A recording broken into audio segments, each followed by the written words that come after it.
Mr. President. Senator from Texas. Mr. President, today I'd like to thank Senator Kaine for joining with me in introducing what should hopefully be a simple but crucially important matter for the Senate: to issue an unequivocal, direct, and clear condemnation of all forms of anti-Semitism. Unfortunately, we're living in an era where the need for a strong and clear condemnation of anti-Semitism has become acute. We are in the midst of a wave of anti-Semitism seen both here in the United States and all over the world. In just the last few years, we have seen repeated anti-Semitic comments made publicly, including insinuations questioning the loyalty and the patriotism of American Jews. We've seen physical violence against Jews, including shootings in Jewish places of worship, such as the Tree of Life Synagogue in Pittsburgh and the Chabad in Poway. We've seen a wave of physical attacks against Jews in the streets of New York. And we have seen the growth on our college campuses of movements to aggressively boycott products made by Jews in Israel. And as we've learned this week, things have gotten so bad that the New York Times has announced it will simply stop running political cartoons in their international edition after being criticized and forced to apologize for recently running a blatantly anti-Semitic cartoon. This resolution was also prompted, unfortunately, by the inability of the House of Representatives to come together and vote on a resolution straightforwardly and directly condemning anti-Semitism. Too many in political life have given in to the extremes, including the embrace of boycotts and at times outright hatred for Israel, the world's only Jewish state. So when the House tried to condemn anti-Semitism, sadly, they were instead forced to water it down into a general resolution decrying bigotry of all sorts, listing every group they could think of. There's, of course, nothing wrong with condemning bigotry and hatred in general, but anti-Semitism is a unique prejudice with a unique history that has led to unique horrors throughout history. Jews today are the most targeted religious group in the United States for hate crimes, according to the data compiled by the FBI. We need to be able to acknowledge that clearly and directly, and that's what this resolution does. This resolution outlines how ancient forms of anti-Semitism continue to live on today.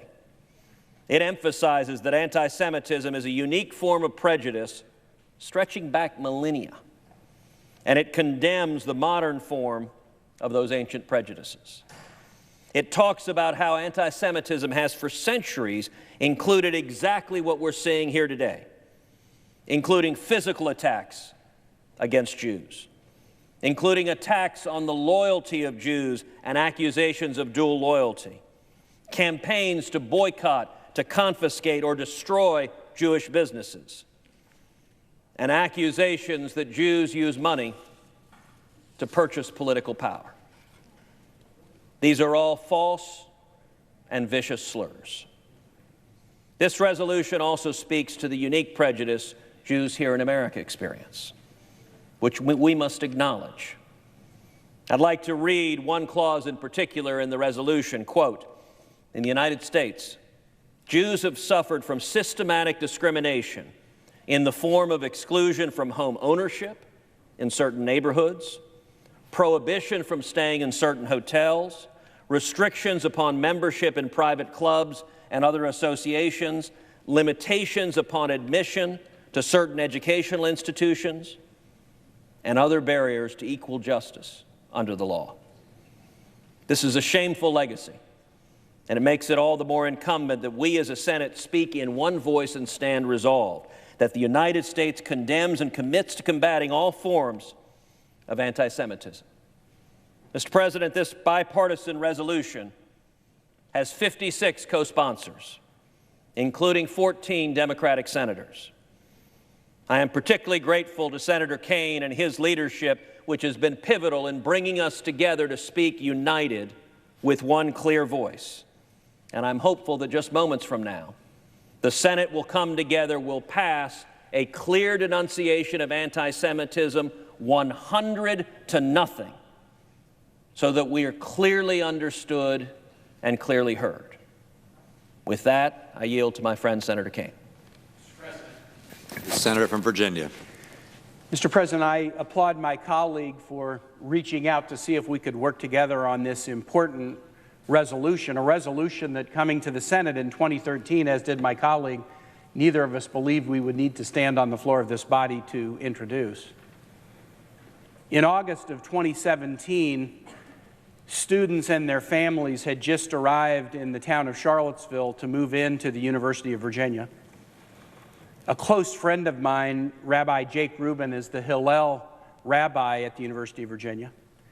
And the students and their families, many were coming to Charlottesville over Virginia for the first time, excited to begin their college career, gathered with other Hillel students and families on campus on a Friday, together with members of the Charlottesville Jewish community, to fellowship and worship.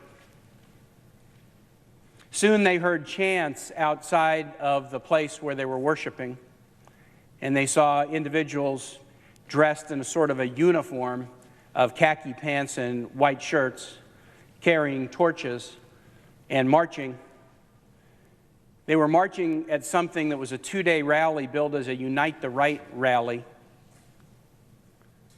But it was the words that were coming out of the marchers' mouths that terrified these worshipers and students, because what they were chanting were slogans from Nazi youth rallies from the 1930s. Jews will not replace us, blood and soil, other horrible and chilling statements that terrified these young people and the adults who were with them. In the next day, this rally/riot continued. White supremacists, white nationalists, neo-Nazis, neo-Confederates. An individual in a vehicle ran his car into a crowd, injuring many and killing Heather Heyer, a paralegal from the Charlottesville area. Two state troopers, both of whom I knew because they were part of the governor's security detail during my tenure as governor and also the tenure of then Governor McAuliffe, who were patrolling to try to provide order in a difficult situation, and their helicopter went down and both of them were killed trying to protect public safety. We didn't think that would happen in Virginia.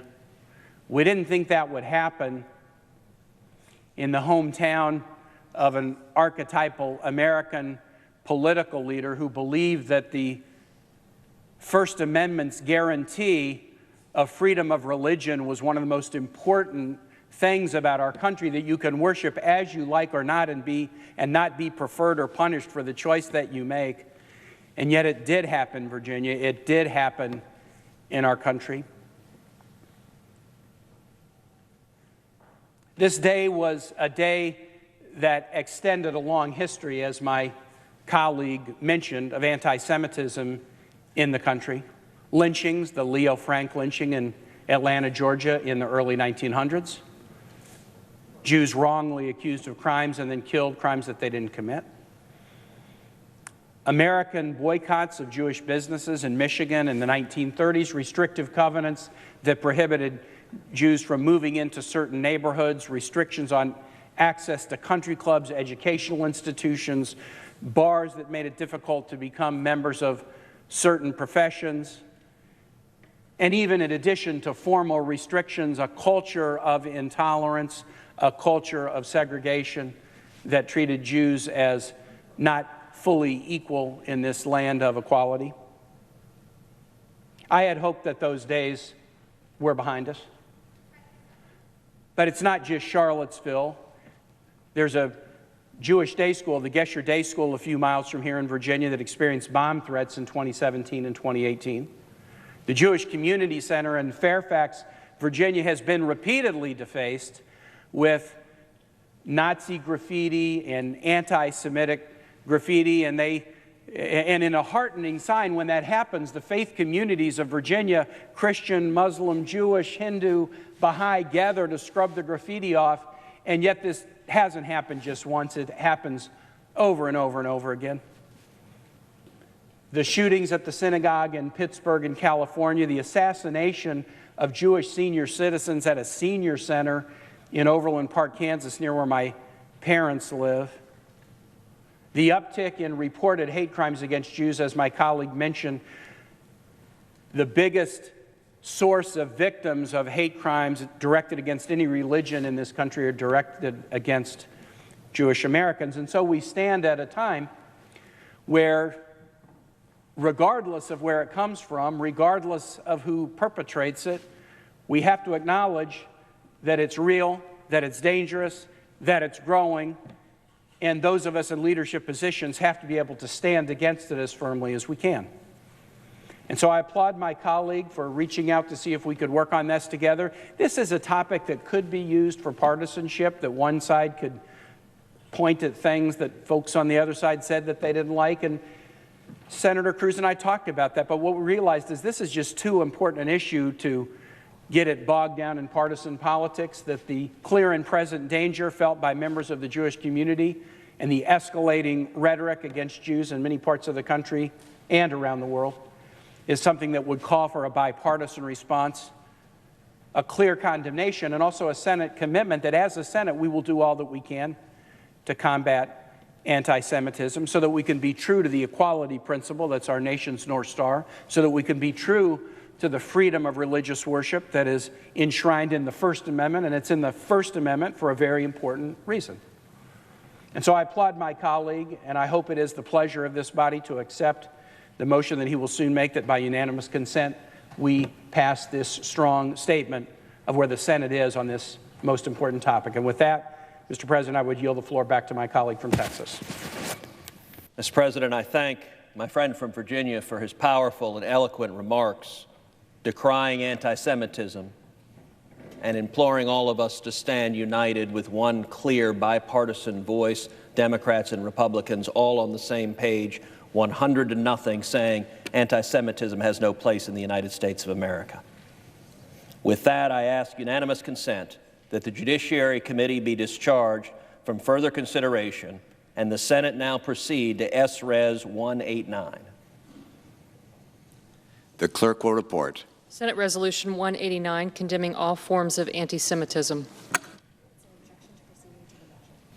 With no objection to proceeding to the measure, the committee is discharged, and the Senate will proceed.